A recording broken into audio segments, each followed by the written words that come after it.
So here we are. We're starting off with this verse. So he went down and dipped 7 times in the Jordan, according to the saying of the man of God, and his flesh was restored like the flesh of a little child, and he was clean.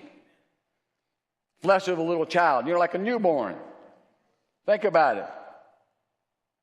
And he returned to the man of God and all of his aides, not just him.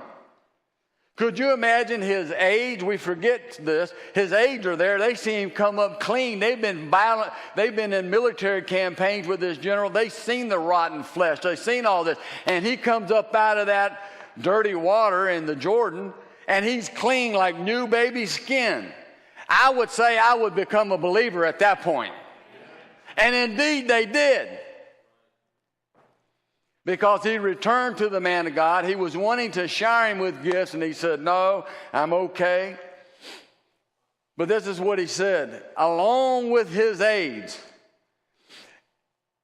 And he came and stood before him and said, indeed, now I know there's a God in Israel. He heard about it.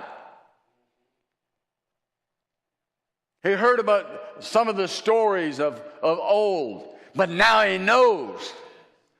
Some of the people outside of these walls, they know, they've heard of the stories, but they don't know experientially. We are their hope. We're the ones that need to take it to the streets, so to speak, as the old song used to be, taking it to the streets. We need to take it to the streets. And I'm not talking about going door to door, Bible thumping people. I'm saying teach them as they stand, teach them as they sit, teach them in their walking. Now I know there's a God in all the earth, only in Israel. Well, he became a believer right there along with his aides.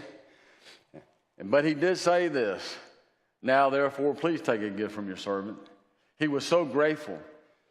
And we know the story. The prophet said no. Do you know that there was, and still today, but I'm going to reflect back to the 40s when we had foreigners coming from Italy and Germany and Russia and all over Poland, and they were showing up at Ellis Island.